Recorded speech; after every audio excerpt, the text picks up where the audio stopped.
Hello, everyone.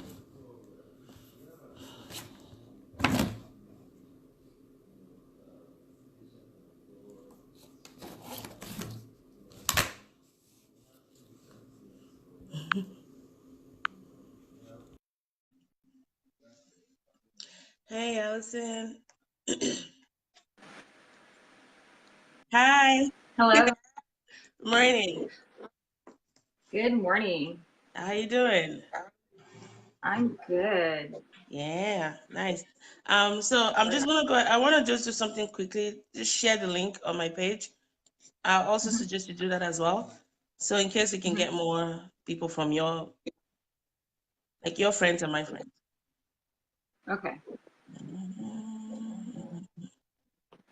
I'm not sure how to get out so that I can do that. Oh, let's see the link. Let me see. I'm gonna I'm gonna tag you on the link on Facebook. Okay. How was your night? It was good. It was cold. Oh yeah. You guys live in the countryside, right? Yes. Yeah. That's cold. That's cold region.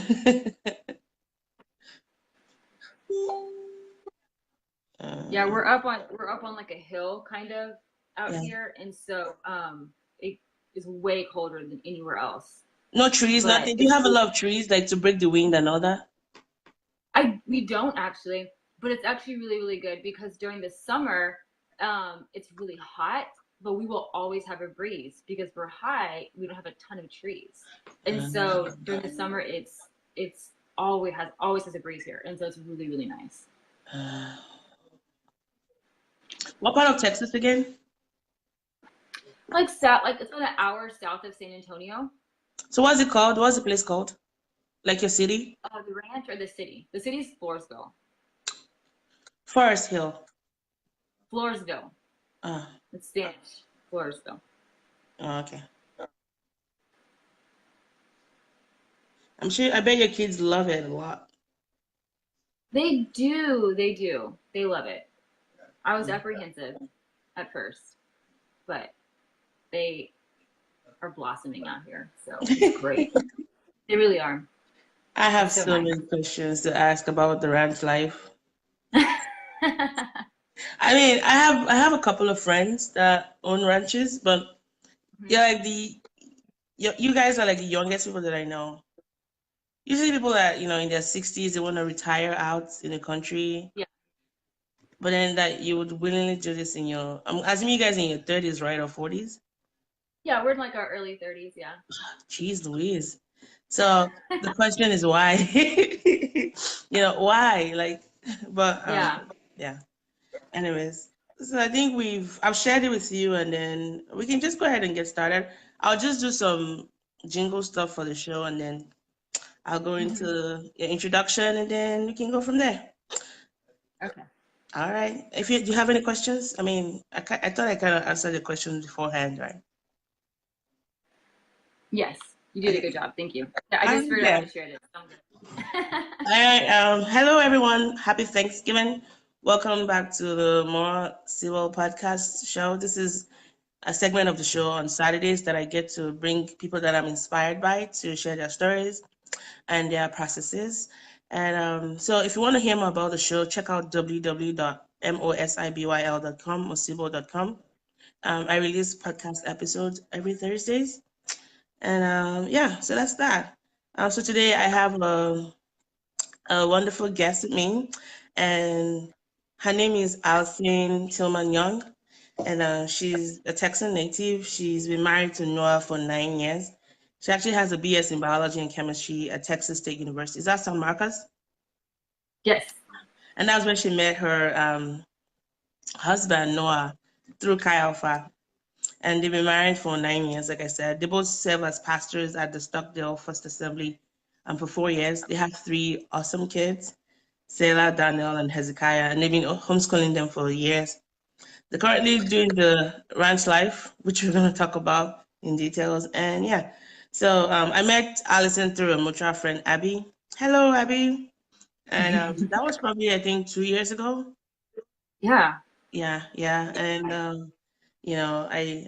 I loved on her the moment I saw her. So kind of kept in touch off and on. But when I had the show, I just reached out to her that, hey, I'd like to share your story, and she accepted my invitation. So thank you, Allison, for being on the show. So Thank you. I usually do this with my guests. Tell us a little bit more about you. About me. Well, that's pretty much me in a nutshell, what you just said. But we are also pastors alongside of everything else that we do, and that has consumed for about 3 years now, and so that's been a way different role than Yeah. what I thought that we would ever do, and so that's been a lot of what's going on in our life right now. And it's amazing and it's wonderful and it's challenging and it's just so unexpected, but so where we need to be right now. But I grew up in a really small town, and I grew up in the church that we're actually pastoring right now. And so that is just crazy because it's nowhere in my life ever did I think that that was going to happen. And Yeah. so, yeah, and so that was not on my to-do list whatsoever, but it's been amazing and rewarding and healing in a lot of ways. And so, I grew up in Stockdale. It's a very, very, very small town. And so when I left and went to college, that was so different than anything I ever experienced because there's just so many people. And one thing I loved about college was that there are so many different people from other nations there. And so that was one of my first experiences with so many different cultures. And it really made me fall in love with just the differences of people, Yeah. and the differences of cultures and backgrounds. And I think I've carried that with me for so long because I really, really I really honestly love the differences of people and the differences of the choices we make based upon our lives and why are we making those choices and just who you are as a person and just the differences that God makes all of us. I just think it's so beautiful. And when I met Noah, I hadn't actually had a lot of experience living other places, but he has. And so he was like that, and so that I think that's something that drew me to him because he had lived in so many different places around the world and had so many amazing experiences. And so So when I met him, I he was was like your one-stop shop in a way.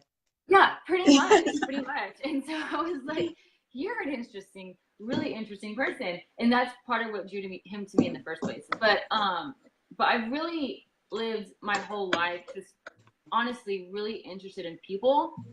Um, there's a kind of a term for it. I think it's called cultural geography, and that's the science of geography based upon culture and who people are and their cultures of where they're from, and that is a really interesting thing to me. And also being a scientist like you are, just asking questions all the time, Yeah. asking questions about life, Curiosity.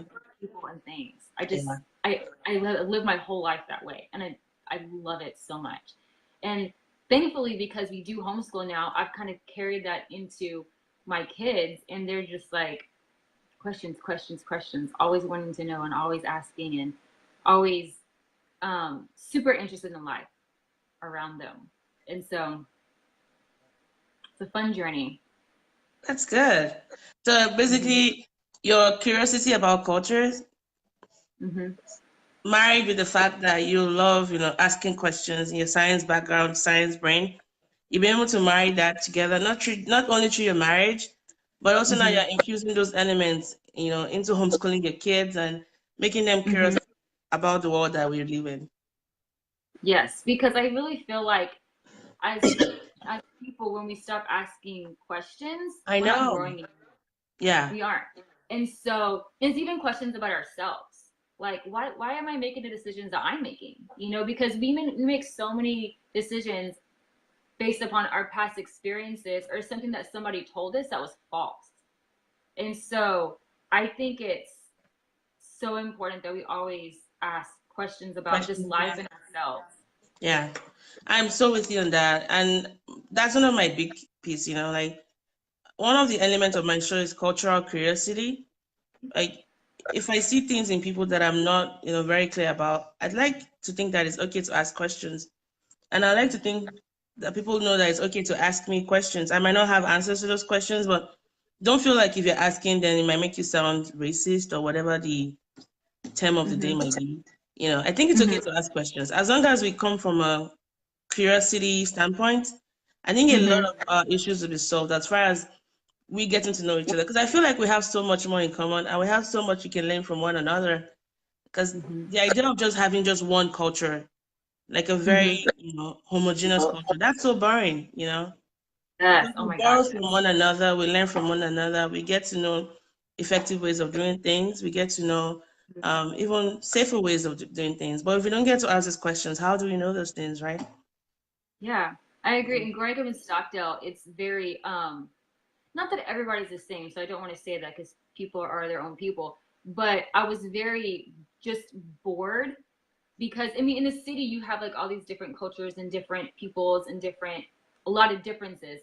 And in small Yeah. towns, it's less that way. And so I grew up my whole life kind of just like, oh, this is just boring to me and not necessarily what I want to experience. And so when I went to university, it was like, whoa, this is amazing. Like so many different people and so many different types of people. And it was just so wonderful.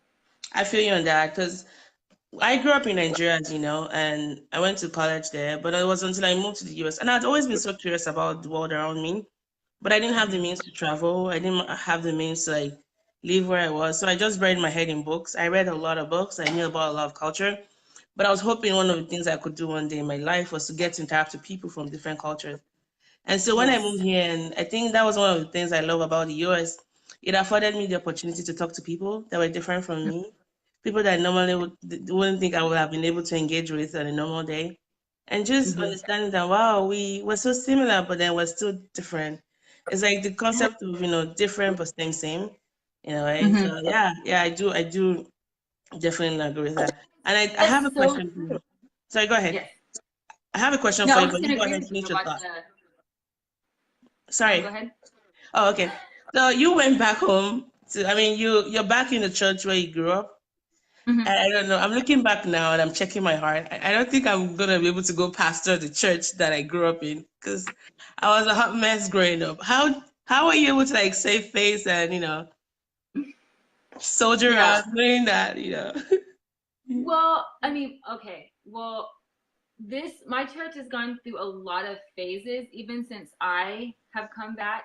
Um, and Wow. so it is very just that the people, not the whole church as a whole church, but the people there the people are different people because a lot of people actually have just moved on and gone different places and things like that. And so, but the people who are there, I kind of feel like know me really well Ah, actually. And so it's almost just like they're not.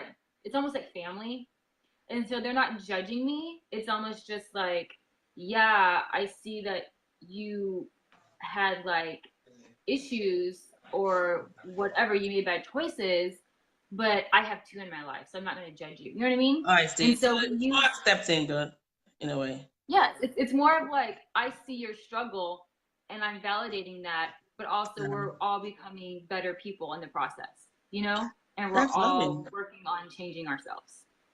So That's it's I love never it. been an issue. If anything, we've all just used that as like a climbing and like a foothold to hold each other up and Yeah. always be like, yeah, we're getting better, Yeah. versus, oh wow, you're really I know you. You're I a know that mess, you're really still a messed up mess, as a always kid. could be a mess, Yeah. It Yeah, kind of worked it out was for you because never been I that way. can imagine that some families won't be very supportive because you know Hmm. how they say it's those that even know you so well that might not want to kind of like what the Bible says about a prophet is not even honored in their hometown and all that. But I'm glad this is working out for you guys and all that. So as far as the church is concerned, what's your specific role in the church as pastors? Are you guys in charge of the So my youth? husband is the lead pastor. And Wow. so I am, his wife, and so I am also a pastor as well. But he is like the lead pastor, and so I mean, your role is, it's a small church. It's like the role is everything.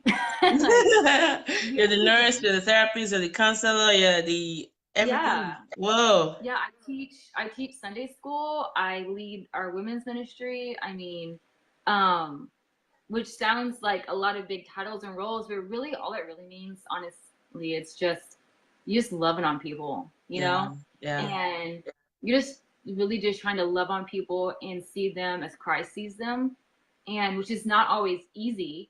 But I always find that when that doesn't happen, it's my fault because I'm not looking through the right lens. You know what I mean? It's not like, oh, that person has no Jesus in them, or there's always good in people. There's always good. Oh, it's good, yeah.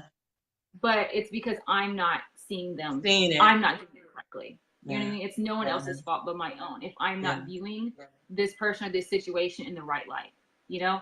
And so that's something as a pastor that you constantly have to work on, to try to view the situation and try to view people as God sees them. You know what I mean? It's funny you mentioned that, because I still talked to a friend earlier this week. Is, you know, it's hard to see people through our lens, because if you look at people just the way they are, we're gonna see all of their struggles. But then we forget that we also have struggles. So that prayer of, you know, give me your, there's a song, I think it was by Sidewalk Prophet or Casting Cry, I don't know, I can't remember, like, give me your eyes to see the world the way you see the world. And if you're saying that prayer, you better, you know, best believe that it might be answered, because when you get to see people the way God sees them, you have no business judging them. I mean, you feel, I mean, when you see something wrong in them, there's a love you want to just surround them with, and let them see, you know, that I love you despite this. I love you despite this, you know. But that's hard if you think about it in the human sense of it, because like, I want to judge this person real hard right now. But if you love people, you don't have any business judging them. Mother Teresa said that, I think. So yeah. Yeah, and we've made mistakes, and a lot of those mistakes personally have been through one, not viewing the situation correctly. Yeah. Or two, letting myself get kind of like riled up in my own issues. Yeah. Which is not like a sign of like I'm not trying to like not be selfish at all. And like what I'm saying is that like I'll be in a bad mood and I won't check it at the door. I'll come into the church with it.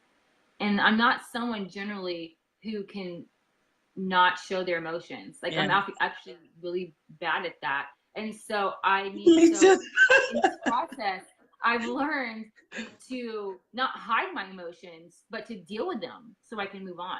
Because I can't hide my emotions and I can't do that, which is a good thing, I think, because it forces me to deal with the situation and get right with God and right with myself before I move on to whatever it is I need to.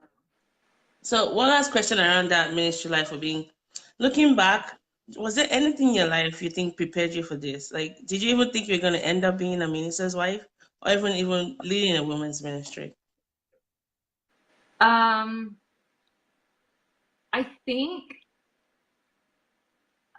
think beyond anything else, the mistakes I've made in my life are what prepared me for this. Because growing up, I was always someone, and I don't like this about myself, but it's absolutely true. I learn from my mistakes. And my sister's the opposite, and I wish I was her sometimes, because she sees people make mistakes and she's like, yeah, I'm not gonna do that. And she's really smart, right? Like, you have to learn. Yeah, I'm that way. But I'm the mistake maker, and she's the one that learns from me. And so I've made a lot of mistakes in my life. So I know that I know certain things, you know, because I've experienced them myself. And so I think that because I've done that I think that prepared me. And I think that's a really huge testimony to people who say that, oh, I'm not good enough for this, I'm not good enough for that. Yeah. Like, what makes you good enough is that you made the mistake, or you had the decision and you chose right, or you made the mistake, but you turned it into good, you know? And you're using that as wisdom and knowledge for other people. And that's what I feel like I'm able to do with the women in my ministry and even the young women is maybe I can be the person that gives you wisdom so you Yeah. can learn from my mistakes. Hopefully Mine is everybody has to make mistakes, but if I can help you to learn something and set you on a better path, then I feel like I've done a really good job. And I think that's a lot of what has prepared me. It's just making a That's lot really of mistakes. good. That's really, really good. I mean, isn't that beautiful? The concept that if we don't share our stories and be vulnerable with one another, we might put in other people in danger, you know? Like, so letting people know, hey, it's okay to struggle, but guess what? I struggled too, and here's what I did. If I can prevent you from, I mean, people have to learn. We can't save everyone from, how they Mm-hmm. need to grow and all that. But there's some things that we can actually tell people about, and it can save Yeah. them a lot of, hassles by just opening our mouths and sharing our stories. So yeah, I do agree with you on that. And then so let's dial the note back a little bit. So you met your husband in college, and then you guys are starting you've started a beautiful family, sorry, for 9 years now. So what was it like? And I mean, given that you're not of the same racial background, he's African Mm-hmm. American, you're Mm-hmm. Caucasian. Were there any challenges there? I mean, what was it like, by the way? I'm just curious to know. Um, I don't know. 'Cause I always find it so funny when people are like, I don't see color and things Oh like no, I see that. color. Because, and I'm not saying I they need acknowledge it and move on. yeah, they need it in so much love. And I get that. But I do see color and it's beautiful. You know what I mean? And so that's how I feel about Noah. Like his skin color is beautiful. And I love his blackness. You know what I mean? And so everything that is, I love it. And so for me, it was I think that my love for different things was built in me, obviously, because God knew I was meant for this man. And so he, at a very young age, he made me fall in love with things that were different than what I knew. And uh, so, and so for us, it was never obviously an issue. But when we did decide to get married, I know that there was a lot of talk, not within my family, but just people uh, talking. yeah, Because in my area, there's not a lot of African Americans, yeah. percentage wise, and so it's just not something that's seen a whole lot. And so I know there was a lot of just talk, and so, but Noah and I have never cared about people talking stuff. Like Obviously. we went into this knowing that was going to happen, and we obviously did not make the decision to marry each other based upon other people's opinions. Thank So God. yeah, and so we were just like, that's going to happen, and that's life. But if they aren't talking about this, they'll talk about something else. There's So always something to talk about. There's never nothing else to talk exactly, about. Yeah. yeah. I think the most upsetting things is when we have to deal with certain situations as far as like getting stopped on the side of the road. Or yes, I know. Or going to a bank. Oh no. Or I know. So you even know. I have Is to that say still happening? just things like that. We've had horrible experiences. And so that's the only thing that really I was not prepared for, because I did not know the Black experience. I did not. And I'm ashamed to say that I did not understand it until I married my husband. That's what it took for me to understand. And so I wish it would have happened. I wish I didn't have to have it happen that way. But once you love someone who goes through it, you can't deny it. And so that's the one thing that has been the toughest to deal with, just because as much as I want to change that for him, I Yeah. can't. Now imagine what he's been going through his whole life. Exactly. Exactly. But those occurrences, are they still happening? Or they've Mm-hmm. gotten better? It's gotten better here. It happens a lot when we first moved here. Yeah. It's very, very not nice things. And then, but surprisingly, in the past year, we haven't had anything in the Oh past yeah, year. you guys need to Yeah. set up like a scoreboard, like 0 days without Yeah, I know. incident, and then We you really keep should get an going. incident. Let me know your longest Definitely. streak. I will be curious to know your longest streak without any, and I want to feel like for folks that live up there, because they're not very. It's not a very mixed culture in a way. So some Hmm. of them might even approach it as they may be rude and racist people there for sure. But most of them Hmm. they don't even know any better. So when they ask these Hmm. kind of questions, it's like, like maybe they just don't know any better. You have Yeah, to and teach them. I think the people, like the actual community, Hmm. is just, maybe that's the way. We've had a very, everyone loves Noah. He has, a lot of the older ladies love my husband. All of them do. It's so funny. Me and my mom laugh about it all the time. And Aw. he has a following with them. But but once you meet Noah, you love him. Aw. And my thing is that that's not just because he's who he is, he's an amazing person, but that's just the human experience. When you take Yeah. the time to get to know That's someone, true. you That's realize you true. don't have as many boundaries and limitations between yourselves as you do. And we should all take the time to do that with other people who are different. Does anyone different than you? You should do that. And you should, like you said, you should ask questions. Yeah. And that's how you get to know each other, Yeah. is by having those real honest conversations. Conversations. Yeah. Yeah. And I think I feel like a huge chunk of the problem we have nowadays is people feel like it's not okay to ask questions anymore. And I'm like, no, let's keep asking those Yeah. questions. Perhaps in asking those questions, we can reduce all the hate words, all the bigotry, and all Hmm. I mean, there's still going to be a lot of mean people around us. Like, there's no taking that away. But I feel like when people are Yeah. afraid to ask questions, all of a sudden they open their mouth and they say things and you're like, how did that come out of your mouth? Like, how were you able to put those Yeah. words together in a sentence and utter those words Hmm. out?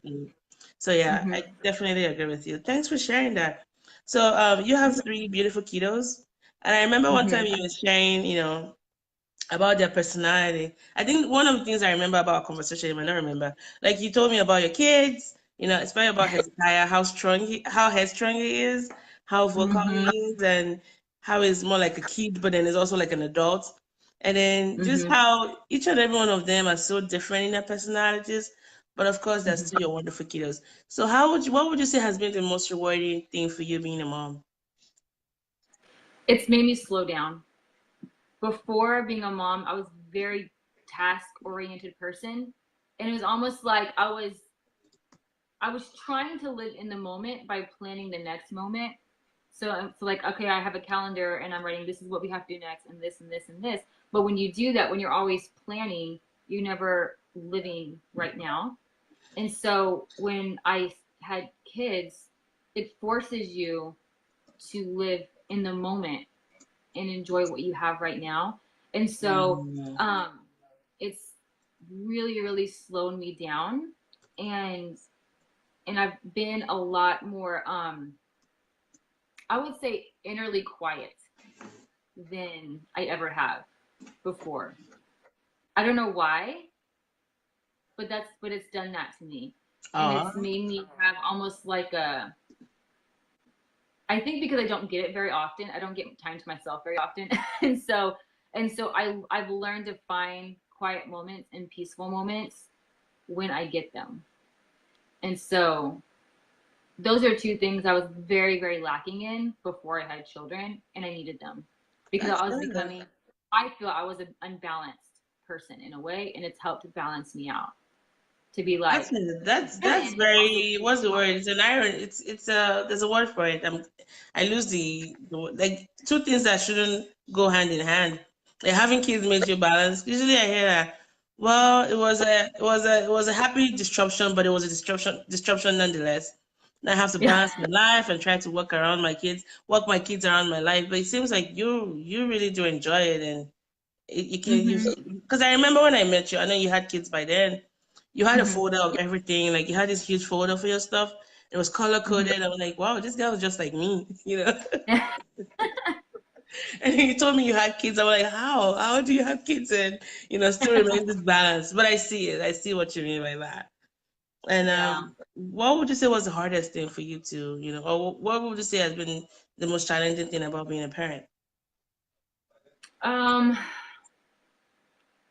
being a, I think the most challenging thing, well, there's two things for me. The first thing was everyone decides once you have kids that they get to tell you how to raise your kids and what the best thing is for them. And like I said, just like with people, talking about me and Noah being together because we're interracial, I just drowned that out as well. And so, but the second thing that's probably the hardest for me, and this is probably because I wanted to be a stay-at-home mom. I am a stay-at-home mom, but I'm a stay-at-home mom because I'm a homeschooling mom. And so I don't get a lot of time to myself. And so I struggle with losing my identity in my children.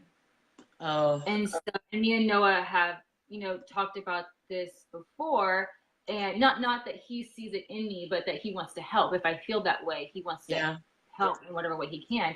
And so I think that has been the biggest one, but then also remembering at the same time I have young children and this is just one season of my motherhood. Yeah. And when they're older, it's not going to be like this. And so at the same time that I feel like I'm not really losing my identity, I'm raising human beings, and that takes time. And so I have to check myself sometimes that, what are my intentions behind the thoughts I have?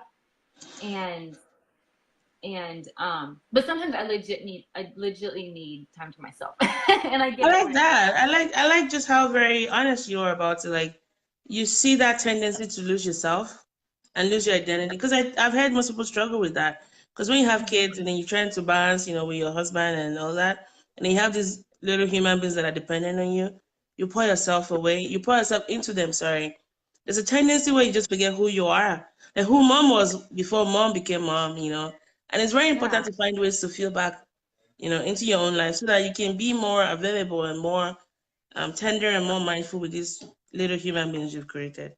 I've heard that said, about motherhood. I think you articulated it well. And it's good that you and your husband understand the need for that and you keep in checks on one another, on each other rather. So that way, if one person is like, in a way, not being there, the other person can help, support and fill them back up.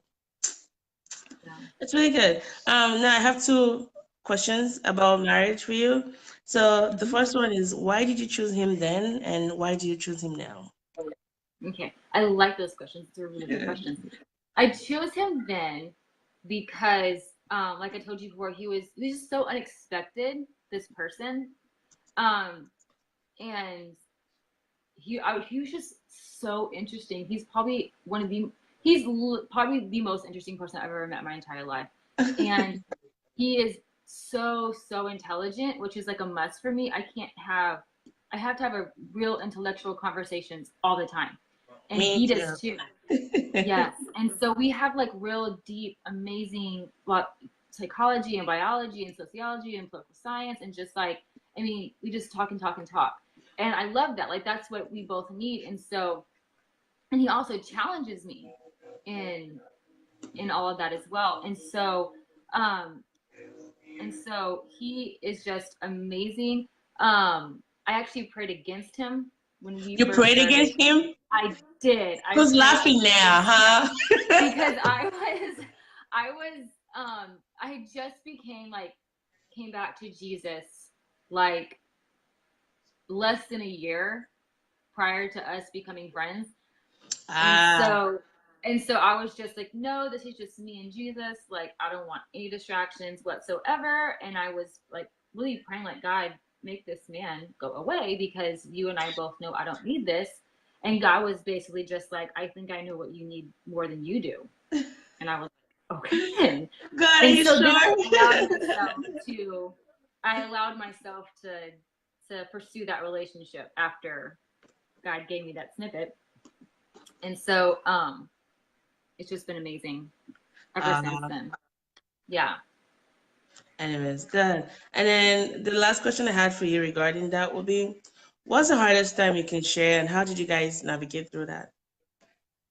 Um, the hardest thing that we ever did was there was about like halfway into our marriage currently, we just kind of hit a place where through having kids and just because Noah was working a whole lot at the time in a different situation, and we just didn't know each other anymore. It Um, felt like it felt and this like was 5 years into your marriage? yeah, no, about yeah, like about 4 or 5 years into our marriage. Yeah, And how long yeah. did you guys date for?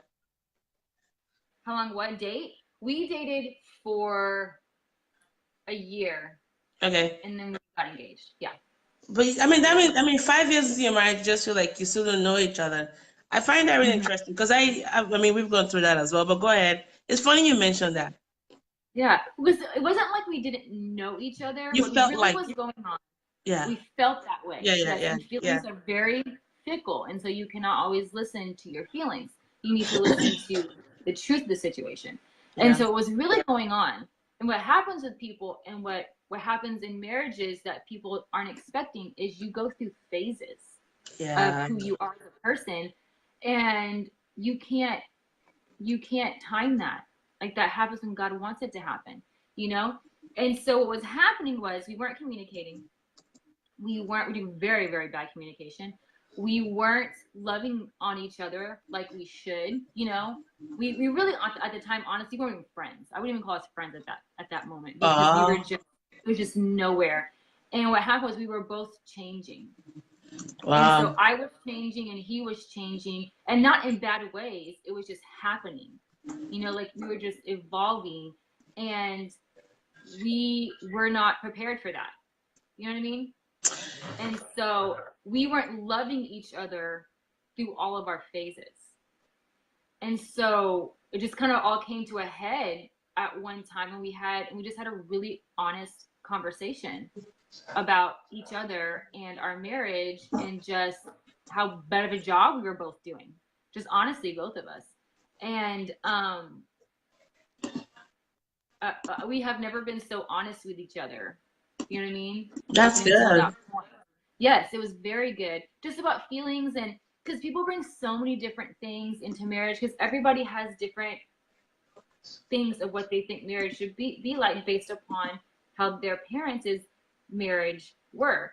And so we didn't talk about all of that. We thought we did, but we really didn't. And so we really didn't talk about everything. Like, Yeah. because some things come up, and then you have kids, and then you realize, oh, we don't see eye to eye on everything about kids or with school or with whatever. And so like I said, we just had really honest conversations, and we just chose to love each other even in the bad times. You know what I mean? And I Love just was the chose answer to instead everything. instead of picking at him, and saying, "Oh, why can't you be like this? Why can't you be like that?" Instead, I'm gonna be like, "I love you for who you Mm. are and all of your mess." Because sometimes he is an amazing person, but sometimes he can be a mess. And so As I we love can you be in my too. mess. I know. Exactly. And he loves me in all of my messes. And so because we both choose to do that every day, I it's almost like I'm in love with this, not like a new Noah, but just like this new phase of him, this new season of who you're always growing up to be. I'm Yeah. loving this person, you know? You're in love with the And Noah. You're having a different set of eyes. It's the same Noah, but you're just seeing him through different yeah, lenses. And it goes back yeah. to that first thing we talked about, like when we see others through the eyes God sees them, Mm-hmm. we can't but just not love on them. And love expressed in many ways. Like I love you enough. I love you so much. I don't want you to destroy yourself. I love you to Mm-hmm. want to be there for you. There's so many ways you can express love, but it's just seeing Yes. them through the eyes of the Father. Yeah. Yes. And just honestly loving someone as they change, and as they're just being whoever they are in the moment, because sometimes it's not pretty, Yeah. and sometimes it's wonderful or whatever, but like when I'm going through my identity crisis as a mom, you know, and Noah's just like, what's wrong with you? Like, I know who you are, but I don't feel that way. He's Yeah. still loving me and all that mess, Yeah. you Yeah. know? Wow, thanks for sharing that. That's a I know why you're in the women's ministry now, because not many people want to talk about things like that, you know, and so publicly. Mm-hmm. But it's something we can also learn from one another, because, you know, I've gone through that as well. And as I think going back to your commitment, when you make that commitment to marry that person, that better or worse, it's not even, you've never seen the worst, because, you know, many, as you grow older, you have more challenges. But always Mm-hmm. going back to why you chose them in the first place and why you still keep choosing them. And that's love, Mm-hmm. you know? Mm-hmm. That's love. It You is. change, they're gonna change. But what should remain constant is I chose you. And that's love. Like, you know, I chose you, I chose you, I chose you. I mean, in the Yeah. first few years of my marriage, when my husband says that, I just always get so angry. Like, what is why you chose me? Like, are you just almost like you're trying to do me a favor? Like, you chose me, you chose me. But then when the word started sinking in, you know, it's like, you know what? Yeah, it's a choice. Like, I It choose is. to love you. Don't you get it? Like, Mm-hmm. I'm choosing to love you despite all of this hot mess in front of me. And sometimes Yeah. that's a very hard message to let sink in. Once you can accept that, we become better for it. Yes, it's true. Love is a choice, and we have It is a and choice. we can choose or not to do it every single day. But when we do choose Mm. it, it really does make, as far as marriage is concerned, it really does make your marriage so much better, and it encourages the other person when they're having a bad day to do the No. same. Yeah, yeah, to Plus, return the favor and cut you some slack, yeah. yeah, and plus the fact that we are Christians and we know God, I know that I can pray for him and God's going to give him whatever he needs. Because sometimes I don't know what's going on in his head, you know, and what he needs in the moment, but I can pray for him, and between him and God, they can work it out because God's going to Mhm. give him what I can't give him. And so prayer has been amazing, That's true. amazing for our That's marriage. true. That's true. And I think um as wives, we're supposed to love our husbands, right? No, we're Mm-hmm. supposed to respect our husbands, and then the husband is supposed to love us. But I think respect and love, I mean, it's just like one neighborhood from each other. Like it's Mm-hmm. just so close that basically love your spouse. That's just it. Now, Yes. one last question on that mission would be, if you could define your purpose on earth, like if you could summarize it in a few sentences, what would you say your purpose on earth is, Allison? I would say that my purpose on earth is to love people like Jesus loves them. What does Because that mean? truly, if I truly love people like Jesus loves them, that means I'm not coming to them with judgment. I'm Mm, not coming to them wanting them to change because that's going to happen naturally in Jesus. I don't have to do that. Um, there's so many things because people always say like, you know, oh, you need to change your life and come to Jesus and things like that, and all of that may be true, but as followers of Christ, if we aren't living out love, because God is love, and so if we aren't living out love like God love, like Jesus love, then we're not doing anything, or that's nothing else true. that comes out of our mouth makes any sense, and that's scriptural. He actually says that. That's true. And so my thing is, I am not here to judge someone because goodness, I have lived a life and I have no means to tell anybody what they do is right or wrong. You know what I mean? As far Yeah. as judgment is concerned. But if I can just love on people, and it just, I mean, it's so simple. We overcomplicate it so much, and it's really not. It's so It's just simple. As simple. Jesus Love, loves. love. It is, because that's exactly what Jesus did. He Yeah, just loved people who yeah, were not used to being loved. And yeah. he, like the prostitutes and the people who were who in Jewish society you couldn't even look at. Like literally, they were never touched, they were never looked at, and Jesus walks over to them, grabs them, and has dinner with them. Like, The heart. no. Yes. Yes, Like, who come on. does that? Exactly. And how many times do we do that? the unlovables, or the ones that are hard to deal with or hard to talk to, or just anybody that's different from A you. You family just member, love for them. example, it starts at home. Yeah, exactly. And so it's just that's really, I don't want to overcomplicate this Yeah, life on earth. It's really not hard. Just yeah. love people like Jesus does, and you cannot go wrong if we're truly loving. Because you can yell scripture at people or whatever as much as you It's not want, gonna but change if you them. don't love them, it's not Yeah, going to do anything. yeah, yeah. And I think another way is through service, like serving others. Like the times I felt, the most depressed in my life, the times I felt like, nothing was working for me. When I poured myself into the service of others, not neglecting my mental health, by the way, because I wasn't trying to escape from what was going on. I found out Mm-hmm. there was more purpose to be alive. So for me, I think it's through service. I think that's what you mean by loving others too, because you're serving them wherever they may be, through your Mm-hmm. ministry, by reaching out to your neighbors, whatever Mm-hmm. capacity. It's service to others. It's showing love to them, and being Yes. available and being constant, because you've Mm-hmm. seen that how God has loved you despite Mm-hmm. all that you've been despite all that you've gone through, that God still loves. Like His love is constant, and we can't even Mm-hmm. measure up. So how much more those that are around us that might need it anymore. So yeah. Mm-hmm. Anyways, Love is a beautiful thing. yeah. Thank you for answering that. Now the final big piece here is another thing about Allison and I is that we connect on Korean dramas. I remember that day we were just because she had come to my apartment for like a beauty showing stuff for one of the products she used to sell. And on her way to her car, I just saw her off.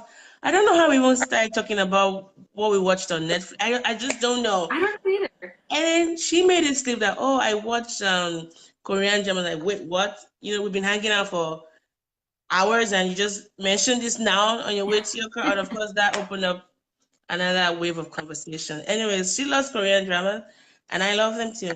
And we've had some talks around it. We've had some conversations around it, and and I think you said something to me 2 years ago, and I never forgot that. I really couldn't tell people why I watched Korean drama then, why I loved watching Korean dramas then.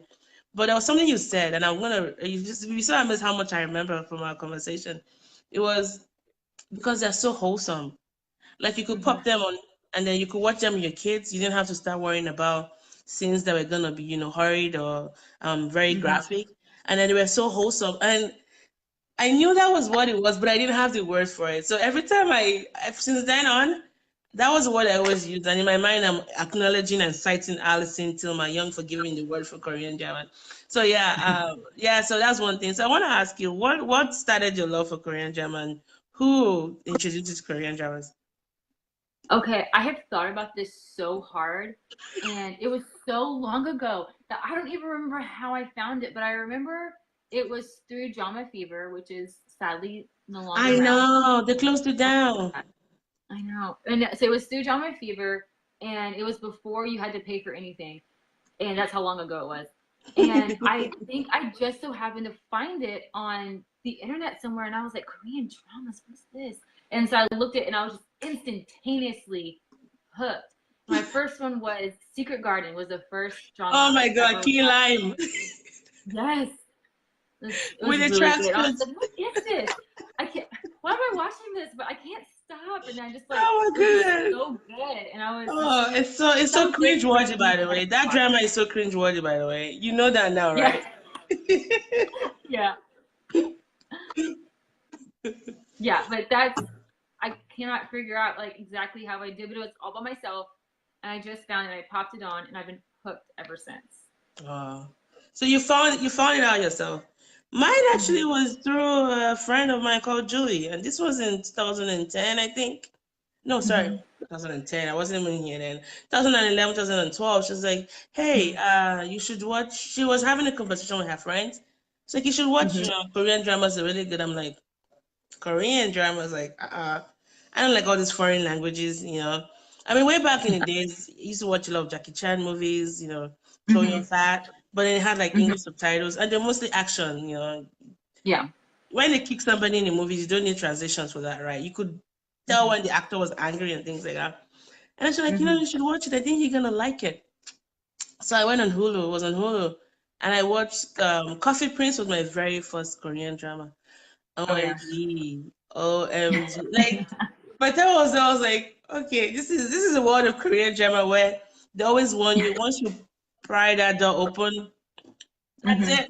You're not coming Yep. out anymore. And I've had my share of but my share and body weight of Korean dramas. I've seen a lot that I can't even say boldly and nicely out here because I feel still shameful about. I don't know why, but I do love them. I love that they keep me busy. I've loved more. I've learned more about the culture through the dramas, and it's really piqued my interest a lot. So Mm-hmm. that's one of my major pastimes. So I think one of the things we are talking about before now was the one on Netflix, Mr. Sunshine. I think you told me about it, right? Uh-huh. And I told you Yeah. that okay, I watched it because of you actually, because I'd seen it for a while and I just kept maybe now when I see Korean dramas on Netflix, I know they've gone through a lot of hassle buying the license. Then maybe I Mm-hmm. should just interpret it as this is a good drama or a good movie. But so I think we can just talk about that drama. I liked it because it depicted Mm-hmm. Korea back in the day, the Mm-hmm. tension with Japan, the tension with the United States. But there's so many things I didn't like about the drama that I think we should talk about. So what I Yeah. mean, what do you think about the drama as a whole, Mr. Sunshine? Okay, I liked where they went with it. I was really surprised that they went as far as him becoming an American. I know why they did that because they have such an American following now with Yeah, Korean yeah, dramas. So yeah. I've noticed that they're introducing more just American, like in Airs, Centric, he lived yeah, in LA for a while and things like that. yeah, And so I've noticed that a lot. But it was interesting to me how what they did with it and where they took it. And so I liked the storyline, but I just the same, and not all Korean dramas, but the only problem I had with this one was that there always seems to be like a lack of like a realism between the intimate characters. I And know. I know that there is especially back in Korean history, everyone was very reserved, but they weren't that reserved as far as like between people who are like intimate. And so it just seems that part to me it seems very unrealistic. And Yeah. so that's the one part that always like But that's the big confuses me. part. That's like the big part because you're like Yeah. rooting them on after like overcoming so many obstacles. And Yeah. okay, let me just say this. If you watch a lot of Korean dramas, one of the virtues Korean dramas have helped instill in me is the virtue of patience. You Mm-hmm. know, you're watching a 20 episode drama and you have to wait until episode 18 or 19 to the characters finally kiss. And I'll tell you this, Korean dramas, they don't do it you know how American dramas be. First episode, they're already sleeping with themselves. Mm-mm. Korean dramas, for the most part, not the movies, because the movies are totally different. Korean dramas are very wholesome. There's so much build up between the time, even holding hands, like it's almost like a sacred pattern. Like, wow, they held hands, Yeah. shut the door, call grandma, was sending out the invitation. They're gonna have Yeah. babies soon. I like the like the hand glaze, the touch, and everything. But then Mm-hmm. you go back to Mr. Sunshine. After everything the guy went through, I mean, he got kicked out of the army. He didn't even get a kiss. I know. He didn't get a kiss. Oh my god. And I wonder why they Yeah. call him Mr. Sunshine. It should be Mr. Yeah. Darkness. No, for real. And that He is a died. recurring theme with a lot of dramas is that like you're like rooting so much for this couple and then one of them dies or they both die or I something and you're know. just And like all of them died. Everybody, I mean, three guys died. yes, Godume, yes, the fiancé, and then Mr. Sunshine. And then everybody mm-hmm, affiliated with her died. And then for yeah, what? So she could amass yeah. another army? So the ending I thought was a little bit rushed to me. So See, and that's that. that's the problem I have with a lot of historical Korean dramas is they all end that way. I know, I And, know, and so I don't I know if it's the know. type of like realism that they're trying to have to seem like not everybody has a happy ending. But when every single one of them do that, it's like We're all It's a watching the same letdown. drama over and over. Because the beginning was so good. Like the build up was Yeah. so good. They laid the story very well. And I was one thinking, Yeah. who's she gonna end up with? I knew it was gonna be the crazy good man, but at least one of the two guys, but then nobody. And she Yeah. didn't seem to me like someone that was very affectionate. And I'm like, what did they see in her? Like, I'm sorry. Yeah. So she can shoot. Is that all? Like, she didn't seem very Yeah. affectionate. She was getting angry a lot of the time. No. Like, what's She special was about very her? Like, no. anti-affectionate. Yeah, like, Yeah. so I was like, I wasn't rooting for the girl. I would say that much. Like, my money was at least one of them should survive. But anyway, so Yeah. that's that. So what's your Yeah. favorite Korean drama of all time? I know you've said that before to me, but I want to say it again. And why do you like it? Okay. I liked well, it has several names, and so Is I it tend to Faith? forget who's huh? Is it Faith by Lee Min Ho? It is Faith, but it's also called something else too, and I can't remember what it's called. I think it's called something about doctor. But Oh, Faith is my is it the Royal favorite. Doctor also? Um, That's fine. I'm I looking don't it up know. for you, but you can go ahead. Once it Yeah, pops out, I'll let you know. yeah. Well, the one that on Oh, the The Great screen, Doctor. the Great Doctor. Thank you. Yeah, the Great Doctor. Good job. I And haven't seen it. that was probably my favorite I haven't seen because it.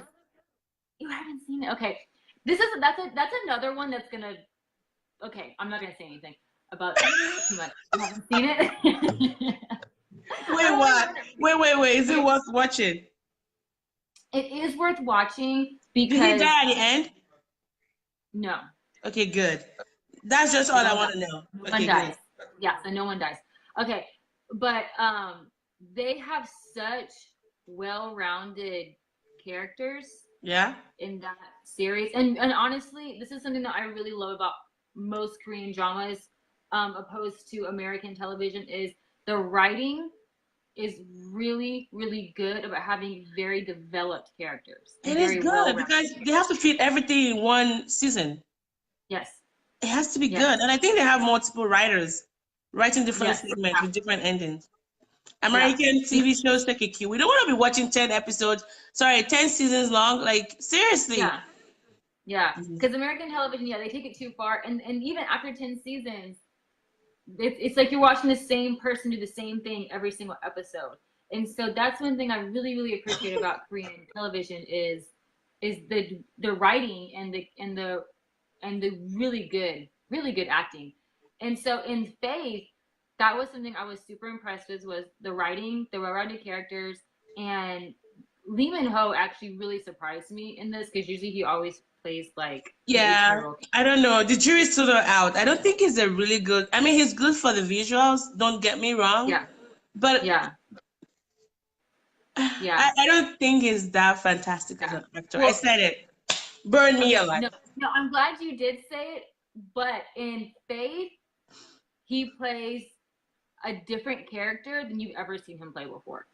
Did he He's nail like it very well? he's super reserved, which he's normally not, and he's not like the go-getter type, like popular kid type situation. It's not like that at all.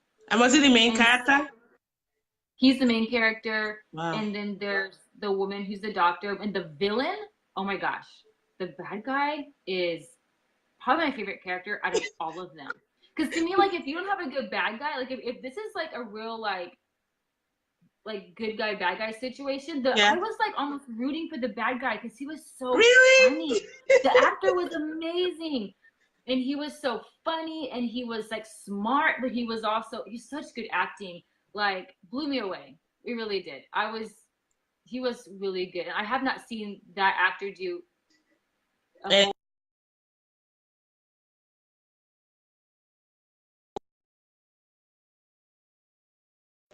yeah.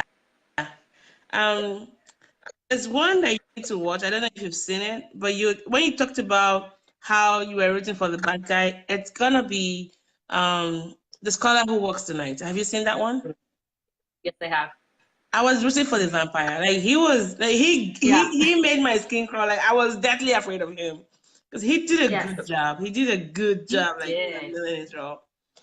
I was I was rooting for him too because I was super impressed by the acting and everything. Yeah, he did a Yeah. great job. I agree.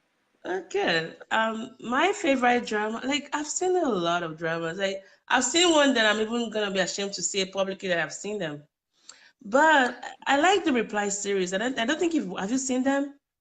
I've never Okay, watched them. you need to watch them. You need to watch them. My favorite one is 1988. Like so they did Right. 1988 first, and there's 1994, and there's 1997.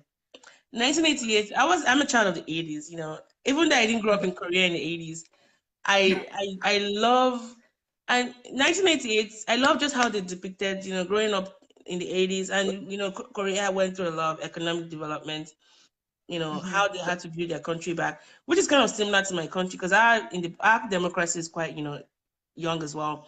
But I Mm-hmm. think the biggest thing that I learned so far from that drama series is friendships.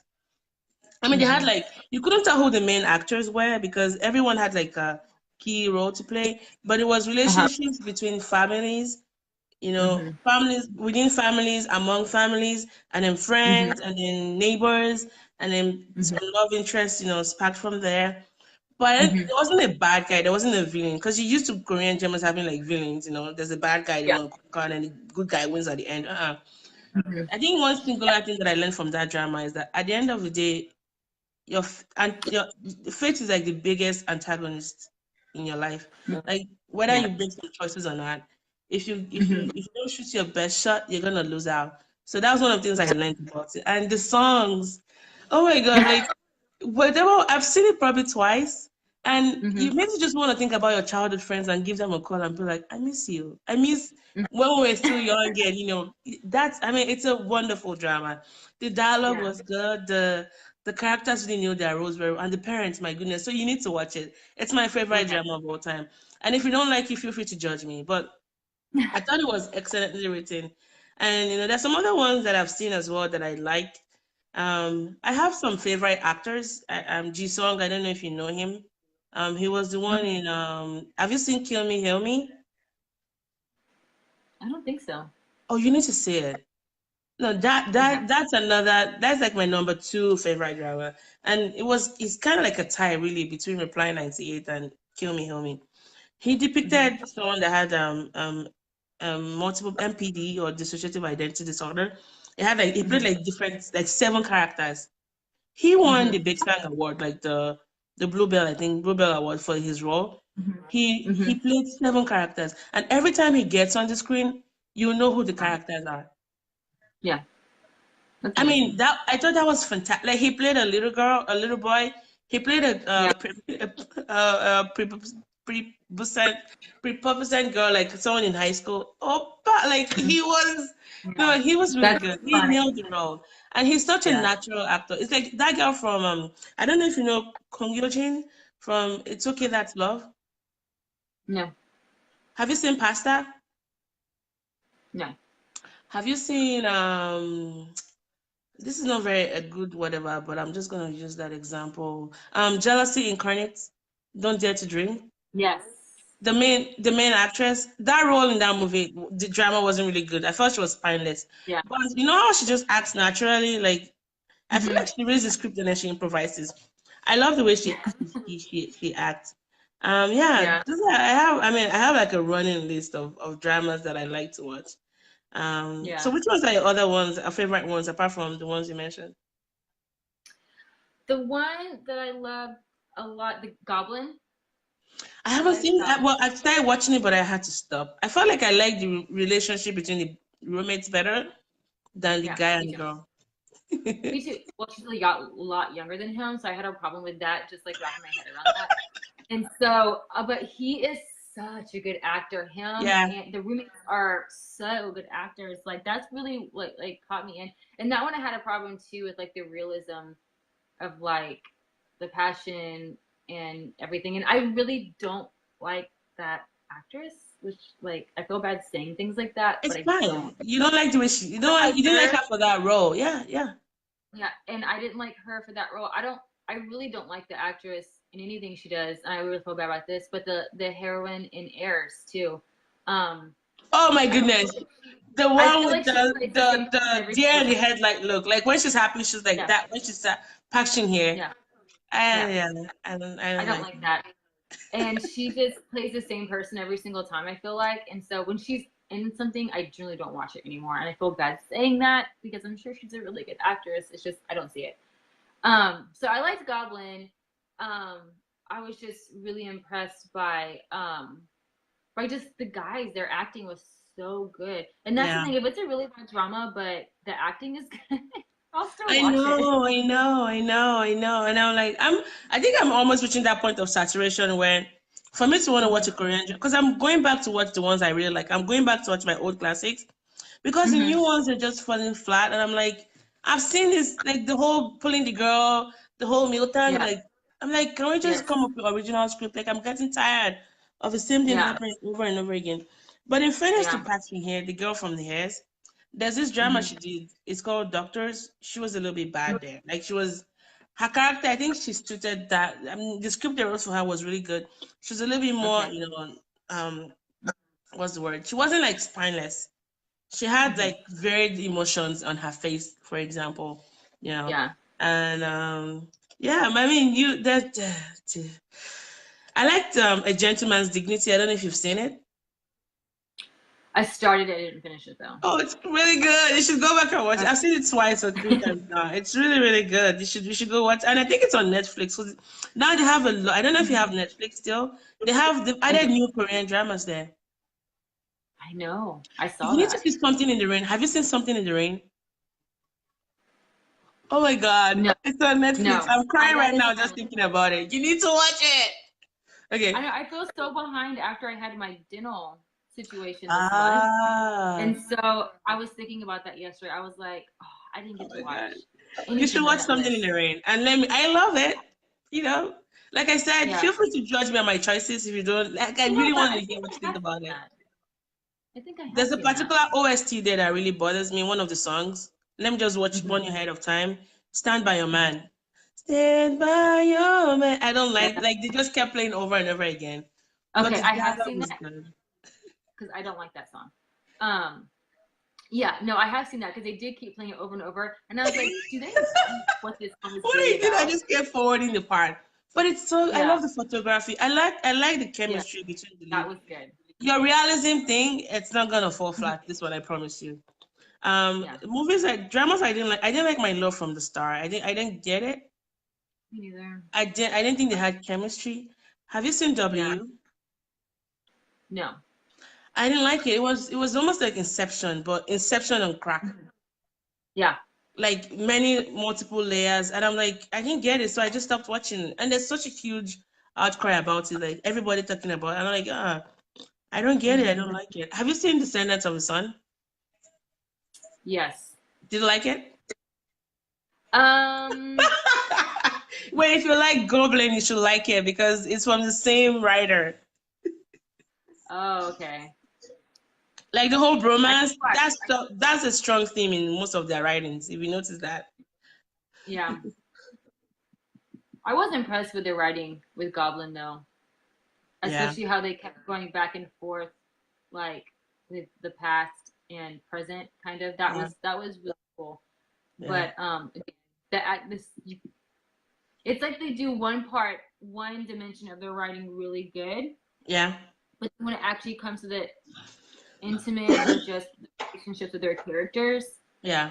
it's like they fall flat right That's it. there. Because they built so much, they built it so high, which Hmm. they're like, how high can you get? But they keep taking like, and then you see the signs. Because if you've seen a lot of Korean dramas, you know it's not gonna end well. Like, You know what's coming. Yeah, you know what's coming.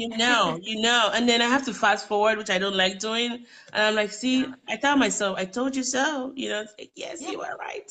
So, yeah. anyways, That's the only thing I'm like. If they could do that better, they need to make it so where we're not predicting so much I what's know. happening. I know, and I think this is also a perfect time to kind of wrap this section up, but then go like the final thing we should talk about, like some things that need to die in Korean dramas. Like things, Yes, okay, for me, is the mother-in-law bit. Like we know, we've seen enough. We get it now. Thank you very much, writers. If you're listening to this, we know there's some very mean mother-in-laws, but can you show us the good ones as well? And the whole throwing yes, water in somebody's face and flipping the table yeah. and slapping them with kimchi, it needs to die like tomorrow, or not like yesterday. That's one. What's yours? Yes. Mine is just like the stiff relationships Oh that my people have, goodness. especially in modern day Korea. It's very unrealistic. And I was reading some articles, and I read articles that say that actresses that do a lot of like intimate scenes won't get Yeah. hired again, like Even anywhere else. kissing. There's Yeah. have you seen the Hotel King? Have you Yes. seen My Girl? Yes. Lee Dahi? People don't like her because they say apparently she kisses a lot in her drama. I'm like, y'all need to Yeah. come to America. Why they're showing boobs left and right and they're showing, bits and pieces of their body parts. I know. Like this is nothing. So conservative. I know. And so I understand that part of it, but it's just, and I know that even in Korea culture, people say, like the younger people say, generations say, like, this is unrealistic. They say that it's unrealistic. Yeah. And so it's like, who are you making your dramas for? I know. I just don't want them to lose, to lose some what makes Korean dramas for me. I like the wholesomeness. I like that they're fixated on, good old values of, family, friendship, the good guy always wins, and decency. I don't want them to like lose that, and I say that selfishly because that's why I watch them. But the moment they start going, very dark and convoluted, like because I don't watch a lot of American series anymore. I'm done with the nudity and the violence and just everybody putting their body parts into one another. I don't want to. Yeah. I want good storyline. Like it can be implied, but I don't want to see it. So I'm afraid that if it gets too westernized, it's gonna be a thing of the past, and I have to go back and keep watching the old movies, and the old dramas. So yeah, that's that. And the whole if the guy kisses her and then she's staring, opening her eyes, like how do you kiss somebody with the eyes open? Yeah. And then with her hands on her side and she's looking like, I'm like, close your eyes, idiot. I know. Well, Yeah, I know. I agree with that too. My second one would be, how your favorite actor or your favorite person that you're rooting for is crossing the road, and you're just scared that they're gonna get hit by the white truck of death. There's always a white truck somewhere in Korea. So I know when I go to Korea, I have to be watchful of, the white truck that might hit me. Like there's always so many accidents. Like I'm like, I know. is that what happens all the time? People getting hit. Don't cross the street at night. It's gonna happen. I know. And how they can see, they can hear like from 10 miles away, but their peripheral vision, like they see somebody walking by and they can't see the person. I'm like, y'all need to stop that. Like, how is it possible you can hear like 3 doors away, but you can't see that person just right by your side? Like, really, right. One of the things. I agree with you though about the whole culture. I don't want them to lose their actual Korean culture, like and branch out too much. Because, like, be honest with you, when they do things in America, it bores me. Because, like, I don't watch Korean dramas for that reason. And so I love Korean food. I love Korean food. Me too. And so anytime I'm watching a Korean drama and they're eating like kimchi or whatever bulgogi, I'm just like, I need to go to a Korean restaurant right now. Me too. Right. I learned a lot about the Korean culture before I even started learning the language through the movies. And I see now most of them are trying to be hip about America and British, and the UK, where they want to travel and do stuff. I'm like, no, I want to see more Korean culture. Like, and I like how Viki, because I use Viki a lot to watch my dramas, they kind of put some stuff in caption to explain like implied cultural context. And I find myself knowing already before they even. So I think watching the dramas a lot has helped me a lot to like catch up on some stuff. I don't even need explanations for it. I know why things are done, But it's good to get a reminder every now and then. And my one is also the drinking. Like I get worried a lot. And I did ask my Korean friend, like she's like, that's a huge problem. Alcoholism. I'm like, okay, we get it, but can we just tone it down? Like people just drinking themselves to stupor, especially the women. And they have to like carry them home the next day, and then like, oh, I know.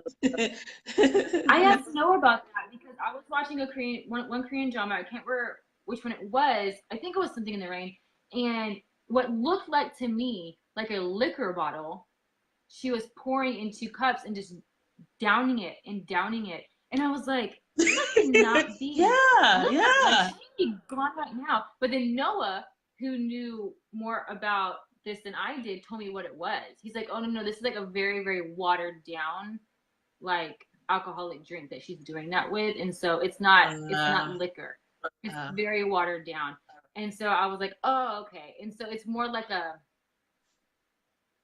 beer consistency that she's drinking. I see. And so when she's just drinking a little bit of it, and so it's just, it looks bad, but it's not. Because to us, we're just like, oh wow, that's a lot of tequila. But it's not. And so that helped me a little bit. So I was like, yeah, they do have to drink a lot. Man. Wait, I saw that there's like the wrist grabbing, like grabbing the girl by the wrist.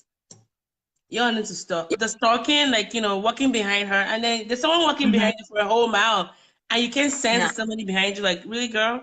And then the whole, the girl, like, tripping, and then the guy catching her, and I'm like, oh, yeah. Very slow motion. He needs to stop. Time out. I know, like, and then the pause for a moment for, like, effect, like, come down. I know. And the accidental kiss, like, everybody just goes around kissing each other accidentally. I'm like, yeah, it happens all the time. Yeah, and then the whole misunderstanding. Half of the Korean dramas can be truncated by just people clearing out misunderstanding, not stretching long because you thought somebody said something about you. But I would just say it's helped me a lot because without guns, you know how in the US it's always, well, not always, but some series will have like guns and violence and all that. They don't have that in Korea, so they have to fill it with a lot of, That's true. scenes, and this is what we get. I do enjoy their like crime shows that they have sometimes, like with detectives. Yeah. Those I really enjoyed those.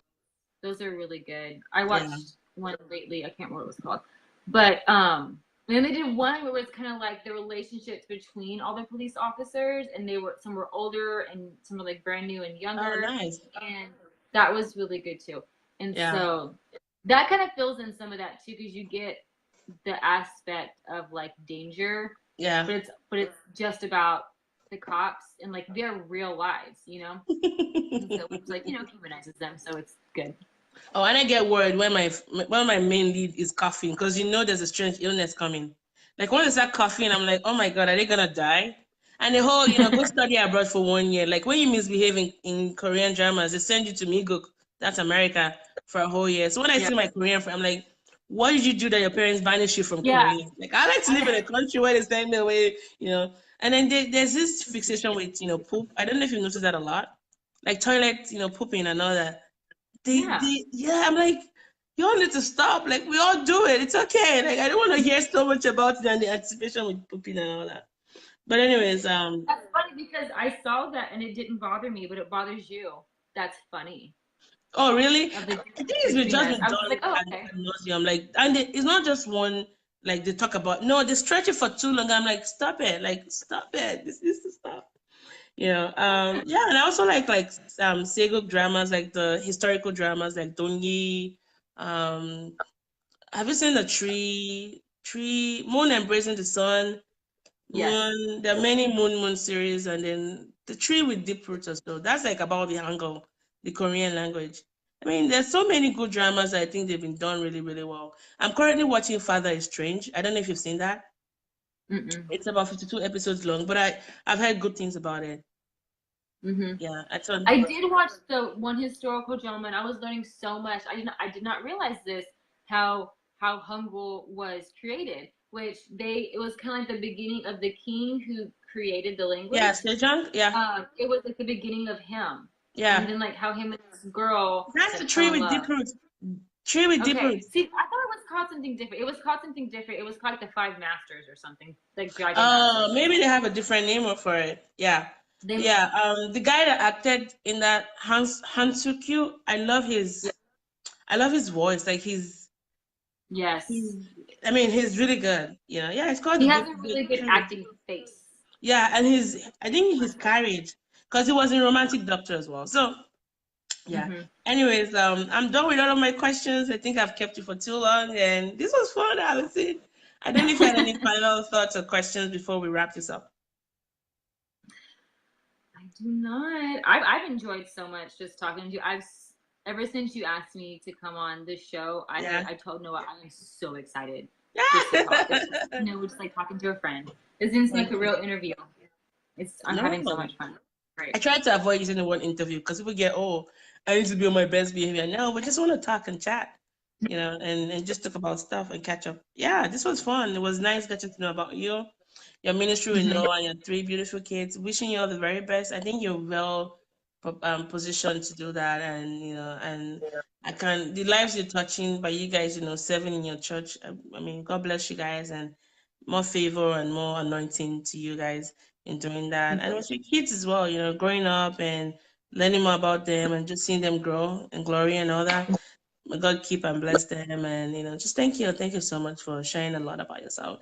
And I love the question about things you guys struggled with the best and how at the end of the day was just choosing to love the person and, availing yourself just as Christ has, loved us despite how much of a hotness we are and we still keep being are. But, just that concept of loving people regardless. So Mm-hmm. thanks for the reminder. And of course, Thank Korean you. dramas and, sharing everything about Korean. Because of you, I'm just going to go find out about Faith. I haven't seen it. And I don't know why. Because I saw Lee Min Ho there. I just kind of put it because I'm Mm-hmm. like, I know this guy can act, but you've redeemed him, So Mm-hmm. I'm going to find it and I'm going to watch it. And, anyway, so thank Thank you, thank you, thank you. you for having me. No problem. Well, the link will I'll send you the link after we're done, but you can also still see it where you are. But I'm Mm-hmm. gonna send you the link as well. And that way you can also watch it later. Maybe I don't know, share with your friends as well. Just it's yours to keep, basically. I will. Thank you so much. Well, have a wonderful weekend ahead, and happy Thanksgiving. You too. Happy Thanksgiving and Merry Christmas. I probably won't Oh yeah, hear from that's you. true. The trees are out. Merry Christmas. Bye. Bye. Yeah.